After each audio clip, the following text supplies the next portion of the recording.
नमस्कार मित्रांनो, भावी शिक्षक आणि शिक्षिकेंनो, टिप्स फॉर टीईटी मध्ये मी अक्षय विरकर तुम्हा सर्वांचं स्वागत करतो। आजच्या या व्हिडिओमध्ये आपण सीटीईटी संदर्भात बोलणार आहोत। म्हणजे एका प्रयत्नामध्ये सीटीईटीची एग्जाम कशी पास करायची, जी की केंद्राची सीटीईटी असते ती कशी एका प्रयत्नामध्ये पास करायची, त्या संदर्भात आपण आजच्या या व्हिडिओमध्ये बोलणार आहोत। आणि आजच्या या व्हिडिओच्या माध्यमातून आपण असे 5 पॉइंट्स सांगणार आहोत। म्हणजे असे 5 मुद्दे आहेत। या 5 मुद्द्याला जर तुम्ही फॉलो केला तर या 5 मुद्द्यांच्या माध्यमातून तुम्ही सीटीईटी एका दमामध्ये एका प्रयत्नामध्ये 100% यशस्वी होचाल, याची मी गॅरंटी देतो। पण आता ते 5 मुद्दे कुठले आहेत ते आपण डिस्कस करणार आहोत। पण आता ही आपण एक सीरीज तयार करणार आहोत। या सीरीज मध्ये 9 व्हिडिओज असणार आहेत। म्हणजे आजचा हा पहिला व्हिडिओ आहे। या व्हिडिओमध्ये आपण how to crack CTET in first attempt, म्हणजे एका प्रयत्नामध्ये सीटीईटी कशी क्रॅक करायची। दुसरा जो व्हिडिओ आहे त्या व्हिडिओमध्ये आपण महा टीईटी आणि सीटीईटी याच्यामधला डिफरन्स काय आहे, प्रत्येक विषयामध्ये काय काय विचारलं जातं आणि सीटीईटी मध्ये काय विचारलं जातं, असं सेक्शन वाईज आपण दुसऱ्या व्हिडिओमध्ये डिस्कस करणार आहोत। आणि नंतरचे जे बाकीचे जे व्हिडिओज असणार आहेत त्याच्यामध्ये आपण प्रत्येक विषयानुसार त्या विषयामध्ये काय अभ्यास करायचा, काय नाही, कोणतं पुस्तक वापरायचं, प्रश्न कसे विचारले जातात, ह्या संदर्भात डिस्कस करून काही टिप्स देणार आहे। अशी 9 व्हिडिओची सीरीज असणार आहे। आता आपण हे जे सीटीईटीचे व्हिडिओज टाकणार आहोत, म्हणजे टिप्सचे व्हिडिओ टाकणार आहोत, प्रत्येक विषयानुसार व्हिडिओज टाकणार आहोत। पण हे का टाकणार आहोत, कारण आपलं जे चॅनल आहे महा टीईटीचं, आता ह्या चॅनलवरले बरेचसे असे विद्यार्थी आहेत जे काही कारणास्तव परीक्षेमध्ये पास होऊ शकले नाहीत। नापास होण्यापेक्षा परीक्षेमध्ये काही कारणास्तव पास होऊ शकले नाहीत, काही काटावर आहेत, काही पास होऊ शकले नाहीत, असंख्य कारण आहेत, त्यामुळे ते आपली महा टीईटी पास होऊ शकले नाही। पण आता त्यांच्याकडे एक संधी आहे। संधी कुठली, संधी नाही तर सुवर्ण संधी आहे, जी सीटीईटीच्या माध्यमातून आपल्या समोर आलेली आहे। आता ही डिसेंबरमध्ये होणार आहे, जानेवारीमध्ये होईल, डिसेंबर किंवा जानेवारी फेब्रुवारीच्या आसपास होईल। पण आता लगे तुम्हाला प्रश्न पडला असेल, मग तोपर्यंत जर टेटची एक्झाम झाली तर बॅड लक समजायचं, आणि तोपर्यंत जर आपली टेटची एक्झाम नाही झाली तर मग सोने पे सुहागा आहे ना, संधी आहे, संधीचं सोनं करायचं। आता ते संधीचं सोनं कसं करायचं ते तुमच्या हातात आहे। आता आपण आजच्या या व्हिडिओमध्ये काय पाहणार आहोत, how to crack CTET in first attempt, म्हणजे पहिल्या प्रयत्नामध्ये सीटीईटी कशी पास करायची। आता 5 मुद्दे आहेत, या 5 मुद्द्यांमधून आपण डिस्कस करू। सर्वात महत्त्वाचा पहिला मुद्दा आहे हाऊ टू स्टडी। आता सीटीईटीची एक्झाम द्यायची आहे, त्याच्यामध्ये तुम्हाला पहिल्यांदाच प्रश्न पडला असेल की अभ्यास कसा करायचा। पण आता हाऊ टू स्टडी हा प्रश्न पडला आहे, पण नेमका अभ्यास काय करायचा हा आत्ताच विचार करता कामा नये। त्यासाठी अगोदर आपल्याला काय करायला पाहिजे, तर हाऊ टू स्टडी मध्ये आपल्याला सर्वप्रथम किमान 8 ते 10 दिवस आपल्याला एक गोष्ट करायची। कोणती गोष्ट करायची, ही गोष्ट करणं खूप गरजेचं आहे। ही जर गोष्ट तुम्ही केलात ना, सीटीईटी मधले कुठलेही प्रश्न असो, ते हिंदीमध्ये असो, इंग्लिशमध्ये असो, समजण्यास सोपे जातील। आता हाऊ टू स्टडी मध्ये पहिला मुद्दा आहे ना, हाऊ टू स्टडी। मग काय करायचं, तर ह्याच्यामध्ये आपल्याला 8 ते 10 दिवस अगोदर काय करायचे, किमान 8 ते 10 दिवस तर हिंदी आणि इंग्लिश न्यूजपेपर वाचायचे। फक्त 8 ते 10 दिवस, रोज 1-2 जुने घ्या, नवीन घ्या, कुठलेही हिंदी न्यूजपेपर घ्या, ते वाचायचे। हिंदी आणि इंग्लिश न्यूजपेपर हे दोन्हीही वाचायचे। का वाचायचे, कारण त्याच्यामधली जी लँग्वेज असते हिंदी, ती लँग्वेज एकदम हाय प्रोफाईल असते, इंग्लिश लँग्वेज सुद्धा हाय प्रोफाईल असते। आता आपल्याकडली हिंदी कशी असते, गुलाबी हिंदी असते, आ रहा हूँ, जा रहा हूँ, खा रहा हूँ, पी रहा हूँ, ये कर रहा हूँ, मैं आ रहा हूँ, मैं लिख रहा हूँ, मैं पढ़ रहा हूँ, असली हिंदी असते। आणि परीक्षेमध्ये असली हिंदी विचारली जात नाही। आपण महाराष्ट्रातले विद्यार्थी आहोत, आपला हिंदीचा तेवढासा संबंध येत नाही। संबंध कधी येतो, एखादा पिक्चर बघताना। पिक्चर मधली हिंदी परीक्षेला येत नाही। पिक्चर मधली, टीव्ही मधली, न्यूज मधली हिंदी वेगळी असते। परीक्षेमध्ये जी हिंदी विचारली जाते, एक्झाम मध्ये जे हिंदी असते ती वेगळी असते। आणि इंग्लिश मध्ये सुद्धा प्रोफेशनल फ्लुएंट इंग्लिश असते, ते आपल्याला समजण्यात, त्याचं प्रोनाऊन्स करण्यात, म्हणजे उच्चार करण्यात, समजण्यात, त्याचा अर्थ समजण्यात खूप अवघड जातं। त्यासाठी सर्वात महत्त्वाचा पहिला मुद्दा आहे हाऊ टू स्टडी मध्ये पहिल्यांदा आपल्याला 8 ते 10 दिवस हिंदी आणि इंग्लिश हे दोन्ही न्यूजपेपर रोज किमान 2 तरी वाचायचे आहेत। आता हे अगोदरच करायचे, कुठलाही पेपर हातात घेण्याच्या ऐवजी किंवा कुठलाही सीटीईटीचा अभ्यास चालू करण्याच्या अगोदर, पुस्तक हातात घेण्याच्या अगोदर तुम्हाला 8 ते 10 दिवस हिंदी इंग्लिश न्यूजपेपर वाचणं गरजेचं आहे। आपली हिंदी खूप भारी आहे, ते आपल्याला माहिती आहे। आणि ज्यावेळेस आपण डायरेक्ट पुस्तक घेऊन वाचायला चालू करतो त्यावेळेस तिथले शब्द आपल्याला समजणार नाहीत। सर्वप्रथम कुठली गोष्ट करायची आहे, हिंदी आणि इंग्लिश हे न्यूजपेपर किमान 8 ते 10 दिवस रोज वाचायचे आहेत। त्यामुळे आपल्याला हिंदीची ओळख होऊन जाईल, इंग्लिशची ओळख होऊन जाईल। जे काही अवघड शब्द आहेत, कधी आतापर्यंत ऐकले नाहीत, ते आपल्याला गाण्यामध्ये सुद्धा ऐकायला भेटत नाहीत ना, पिक्चरमध्ये ऐकायला भेटत नाहीत. ते पिक्चरमध्ये हिंदी आणि उर्दू मिक्स असतात आणि बाकी वेगळी हिंदीच भारी असते. त्यामुळे हिंदी आणि इंग्लिश हे न्यूजपेपर वाचा 8 ते 10 दिवस. आता सर्वात महत्त्वाचा मुद्दा आहे नंबर 2 आहे लँग्वेज. आता दुसरा मुद्दा जो आहे लँग्वेज. एकदा का तुम्हाला लँग्वेज सिलेक्ट करायची कळाली म्हणजे ज्यावेळेस तुम्ही फॉर्म भरणार आहात, फॉर्म भरत्या वेळेस जर तुम्हाला लँग्वेज काय सिलेक्ट करायची ही जर कळली, म्हणजे लँग्वेज 1 कोणती घ्यायची, लँग्वेज 2 कोणती घ्यायची, ही का जर कळली आणि पेपरमध्ये व्यवस्थित भरलात आणि परीक्षा देताना सुद्धा लँग्वेज 1 आणि लँग्वेज 2 याचा जर पेपर व्यवस्थित दिलात तर डोळे झाकून 100% तुम्ही CTETची एक्झाम पास होऊन जातात. पण आपल्या महाराष्ट्रातल्या पोरांचा काय गोंधळ होतो, फॉर्म भरताना त्यांनी लँग्वेज 1 मराठी भरतात आणि लँग्वेज 2 इंग्लिश भरतात. पण परीक्षेला गेल्यावर गोंधळ तिथं होतो, कारण बऱ्याच जणांनी पेपर बघितलेला नसतो, काय नसतो. कारण आता जर तिथं गेलं, तुम्ही फॉर्ममध्ये भरताना लँग्वेज 1 मराठी भरलेली आहे, पण पेपरमध्ये गेलात तिथं तरी पहिल्यांदा एक पुरवणी दिली किंवा ऑनलाईन जरी असलं तर त्याच्यामध्ये सलग पेपर असतात. त्याच्यामध्ये काय असतं, पहिल्यांदा मानसशास्त्र असतं म्हणजे बालमानसशास्त्र आणि शिक्षाशास्त्र हे असतं, त्याच्यानंतर गणित असतं, त्याच्यानंतर परिसर अभ्यास असतं, त्याच्यानंतर लँग्वेजचा पेपर असतो. आता तुम्ही लँग्वेज 1 जर मराठी घेतलेला असाल तर पेपरमध्ये लँग्वेज 1 म्हणून तिथं डायरेक्ट इंग्लिश दिलेली असते. तुम्ही जी लँग्वेज निवडलात लँग्वेज 1 मराठी, मग तुम्हाला पुरवणी मागावं लागते. त्याचा कोड 11 नंबर असतो, 11 कोड नंबर बघावा लागतो. आणि आता जर मराठी जर घेतलेला असेल लँग्वेज 1 मराठी, पण तुम्हाला पुरवणी दिली असेल किंवा ऑनलाईनवर जर दिलेलं असेल, ऑनलाईन आता मागच्या वेळेस ऑनलाईन झालं होतं, पण आता मराठी तुम्ही लँग्वेज 1 म्हणून मराठी निवडलात, पण पुरवणी जर दिली त्याच्यामध्ये सुद्धा मराठीचे 2 पेपर असतात. बोल आता काय करणार, तिथंच घोळ होतो. तुम्हाला लक्षात येत नाही. आता लँग्वेज 1 तिथं मराठी लँग्वेज 1 म्हणून मराठी बी दिसतं आणि त्याच्या पुढे लँग्वेज 2 मराठी बी दिसतं. मग आता नेमका मराठीचा पेपर कुठला सोडवायचा हा घोळ होतो. बरं, हे झालं. आता त्यानंतर असतं लँग्वेज 2. आता लँग्वेज 2 तुम्ही इंग्लिश निवडलेली आहे, मग आता लँग्वेज 2 इंग्लिश निवडलेली आहे. आता लँग्वेज 1 मराठी निवडली होती, आता तुम्ही लँग्वेज 1 मराठी निवडली होती. आता त्याचे प्रश्न होते 90 ते 120, ते सॉल्व्ह झाले. मग आता लँग्वेज 2 आहे. मग आता ह्याच्यामध्ये सुद्धा घोळ काय होतो, आता तुम्ही जर लँग्वेज 2 इंग्लिश घेतलेले आहेत, आता पेपरमध्ये सुद्धा इंग्लिशचे 2 पेपर असतात. त्याच्यामध्ये लँग्वेज 1 मराठी, लँग्वेज 1 इंग्लिश असतो, लँग्वेज 2 इंग्लिश असतो. मग त्याच्यामध्ये तुम्हाला नेमकं लक्षात येत नाही की बाबा ह्याच्यामध्ये प्रश्नाचा क्रमांक कुठून कुठपर्यंत आहे आणि कुठला इंग्लिशचा पेपर आपल्याला आपल्या उत्तरपत्रिकेमध्ये सोडवायचा आहे. ज्यावेळेस तुम्ही कुठेही जावा, महाराष्ट्रातल्या प्रत्येक पोराचा म्हणजे जवळजवळ 50 ते 60 लोकांचा म्हणजे 50 ते 60% विद्यार्थ्यांचं हिथं चुकतं. लँग्वेज सिलेक्ट करतात 1 आणि पेपरमध्ये सोडवतात 1, म्हणजे तुमचे जवळजवळ असे 60 मार्काचं नुकसान होतं. मग असं जर तुम्ही जर केलात मग कसं पास होणार सांगा. आता हा फक्त लँग्वेजचा गोळ फक्त मराठी आणि इंग्लिशसाठी सुद्धा नसतो, आता जे हिंदी घेतात त्यांच्यासाठी सुद्धा असतो. आता जर त्यांनी लँग्वेज 1 हिंदी घेतलं तर 90 ते 120 पण हिंदी असतात, पण 120 ते 150 सुद्धा हिंदीचं असतं. त्यांना सुद्धा कळत नाही, कारण पेपर एकच असतो पण त्याच्यामध्ये 2 सेक्शन दिलेले असतात. लँग्वेज 1 लँग्वेज 2, हिंदीचा लँग्वेज 1 पण असते, हिंदी लँग्वेज 2 पण असते, मराठी लँग्वेज 1 पण असते, मराठी लँग्वेज 2 पण असते, उर्दू लँग्वेज 1 पण असते, उर्दू लँग्वेज 2 पण असते, तसंच इंग्लिश लँग्वेज 1 पण असते, इंग्लिश लँग्वेज 2 पण असते.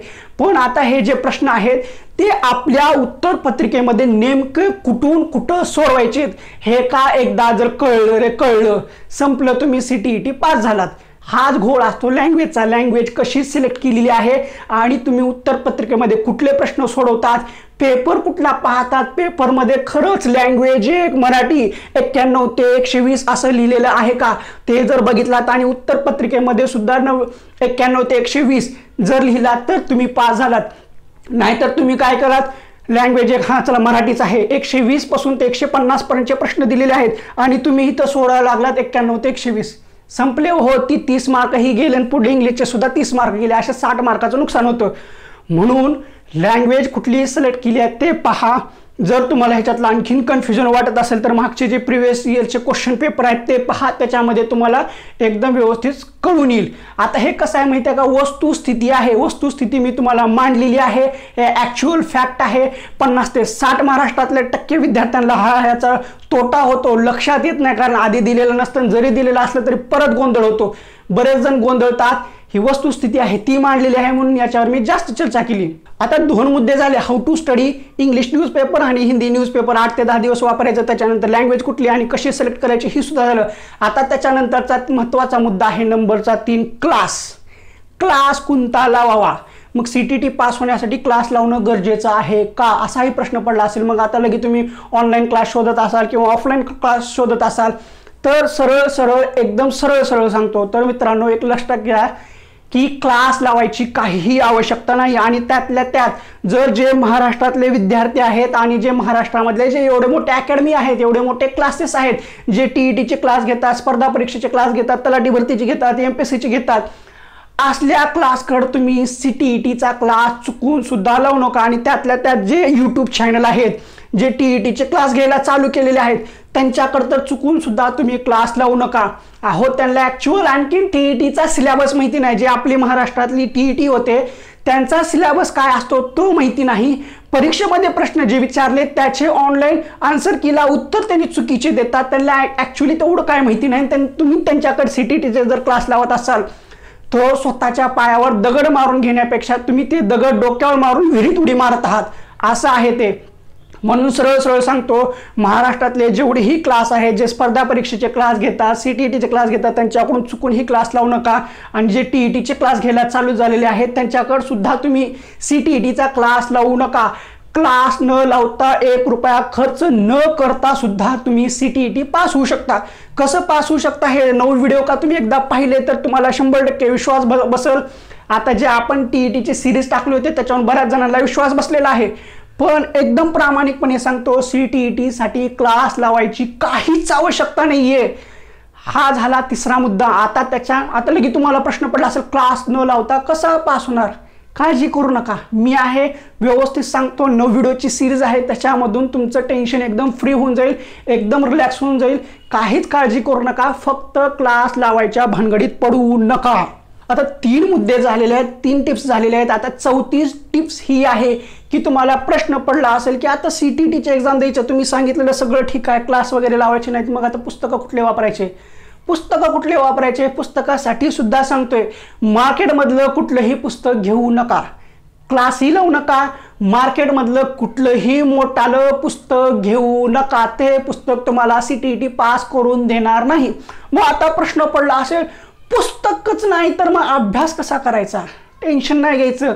आपल्याला काय आहे, परीक्षेमध्ये मराठी विचारलं जाणार आहे, मानसशास्त्र विचारलं जाणार आहे, परिसर अभ्यास विचारलं जाणार आहे, गणित विचारलं जाणार आहे आणि पेपर 2 मध्ये सामाजिक शास्त्र आणि गणित आणि विज्ञान विचारलं जाणार आहे. मग आता ह्याच्यामध्ये तुम्हाला प्रश्न पडला असेल अभ्यास काय करायचा? ते आता आपण जे प्रत्येक विषयाची जी सिरीज टाकणार आहोत, प्रत्येक विषयाचे टिप्सचे व्हिडिओ टाकणार आहोत, त्याच्यामध्ये तुम्हाला कुठलं पुस्तक कोणत्या विषयासाठी वापरायचं आणि कोणतं स्टडी मटेरियल आहे किंवा कुठले टॉपिक आहेत ते वाचायचं. ते टॉपिक तुम्हाला बाहेरच्या मार्केटमधल्या पुस्तकात मिळणार नाहीत आणि ते पुस्तकं घेऊन सुद्धा तुमचा काय उपयोग होणार नाही. आणि आता जे CTETचे जे स्पेशल चॅनल आहेत, केंद्राची जी परीक्षा असते CTET त्याच्यामार्फत जे ऑनलाईन क्लासेस चालतात, आपल्या महाराष्ट्रातल्या चॅनलकडे लक्ष द्यायचं नाही. बाहेरले जे हिंदी कंटेंटवाले चॅनल आहेत, हिंदी आणि इंग्लिशमध्ये शिकवतात, त्यांचे काही चॅनल आहेत, ते चॅनल कुठले एकदम बेस्ट आहेत ते मी चॅनल प्रत्येक विषयाच्या व्हिडिओमध्ये सजेस्ट करतो. ते चॅनल पहा, म्हणजे तुमचा त्या विषयाचा अभ्यास होऊन जाईल. कुठलाही क्लास लावायची आवश्यकता पडणार नाही, मार्केटमधलं कुठलंही पुस्तक घ्यायची गरज पडणार नाही. 1 रुपया खर्च न करता CTET पास होऊ शकतात. मग लगे आता प्रश्न पडला असेल, सर तुम्ही सगळे ह्याच व्हिडिओमध्ये सांगा. सगळे एका व्हिडिओमध्ये सांगता येत नाही.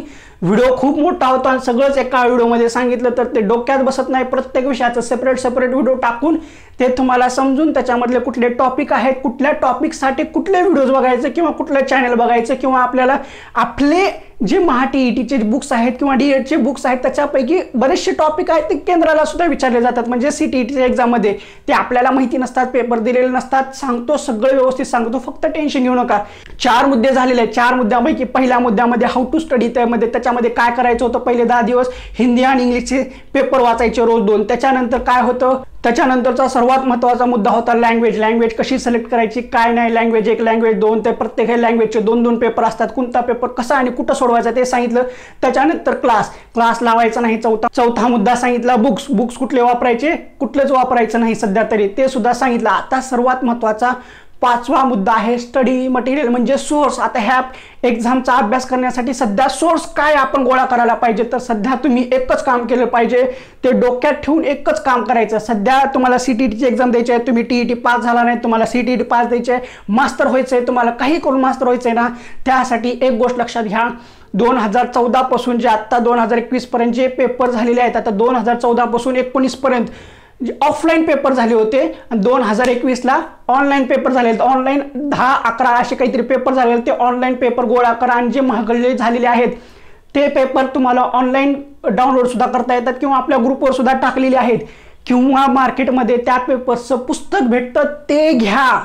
पेपरचं पुस्तक घ्या, ना की सिलेबस काय आहे मग प्रत्येक विषयाचं वेगवेगळं पुस्तक तसलं करू नका. जे प्रिव्हियस इयरचे क्वेश्चन असतात 2014 पासूनचे आत्तापर्यंतचे मार्केटमध्ये त्याचं पुस्तक भेटतं, उत्तरासहित भेटतं, ते घ्या. ते महत्त्वाचं आहे. ते पुस्तकं किंवा ते क्वेश्चन पेपर रेफर करा, पेपर वाचा सर्व, आणि त्यानंतर तुम्हाला कळेल की बाबा हिंदी कसली खतरनाक आहे, ह्यांची इंग्लिश कसली खतरनाक आहे. पॅसेज सोडवायला गेले तर नाकी 9 येते.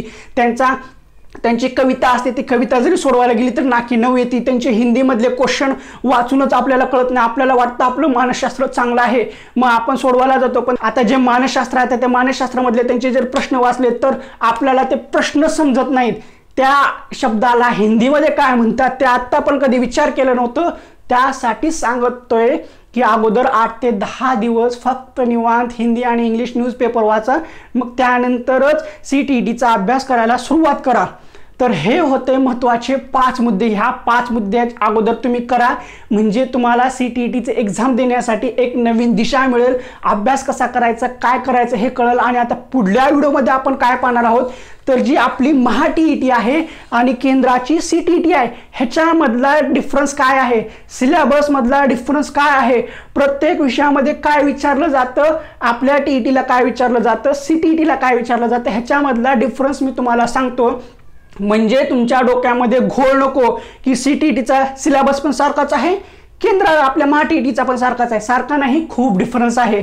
आपली महा-TET खूप अवघड आहे, CTET सोपी आहे. जर सोपी केली तर सोपी आहे. हिंदी इंग्लिशचा जर व्यवस्थित अभ्यास केला तर म्हणजे हिंदी इंग्लिश लँग्वेज जर व्यवस्थित समजली तर सोपी आहे.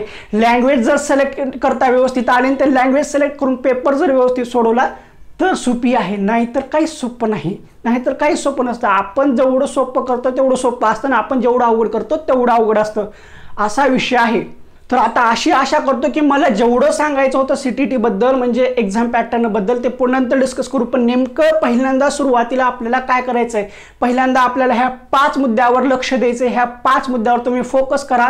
अगोदर ह्या 5 मुद्द्यावर फोकस केल्यानंतर पुढला जो व्हिडिओ येणार आहे डिफरन्स TET आणि CTET मधला, तो जर कळाला तर मग तुम्हाला अभ्यास करायला खूप सोपं जाणार आहे. तुम्ही काही नाही हो, 1 ते 1.5 महिन्यामध्ये तुमचा CTETचा अभ्यास पूर्ण होतो. जास्त अभ्यास करायची आवश्यकता नाही. आपल्या TETला थोडासा अभ्यास करावाच लागतो, अभ्यास केल्याशिवाय पर्याय नाही. पण CTETला 1.5 ते 2 महिने सफिशियंट आहेत. आता हे आजच्या व्हिडिओमध्ये जेवढं सांगितलं नाही तेवढं तुम्ही अगोदर फॉलो करा, ते करा. मग तोपर्यंत दुसरा व्हिडिओ येणार आहे, तो फॉलो केल्यानंतर मग आपण प्रत्येक विषयाचे टिप्सचे व्हिडिओ टाकणार आहोत. मग त्याच्यानुसार तुम्ही अभ्यास करायला चालू करा आणि जे चॅनल सांगणार आहे ते चॅनल सुद्धा फॉलो करा. आता त्यांचं माझं काय टायअप नाही आहे, त्यांची माझी काय ओळख नाही आहे किंवा मी त्यांचं प्रमोशन करत असं काही नाही आहे. एक आपल्याला सर्वांना TET किंवा CTET पास करायचं त्या दृष्टिकोनातून हे सर्व चालू आहे. आता आपल्या चॅनलवर बरेचसे हे TET पास होऊ शकले नाहीत, पण त्यांच्यासाठी CTETसाठी आपण ही सिरीज चालू केलेली आहे. तर आता जेवढं सांगायचं होतं तेवढं सगळं सांगितलेलं आहे. आशा करतो तुम्हाला ते सर्व समजलेलं असेल. जे सांगितले ते फॉलो करा. 100% तुम्ही CTET पास होता. थोडा विश्वास ठेवा. तुम्ही TETच्या बाबतीत विश्वास ठेवला होता, तो सार्थ झालेला आहे. CTETच्या बाबतीत सुद्धा विश्वास ठेवा. 100% तुमचा फायदा होईल.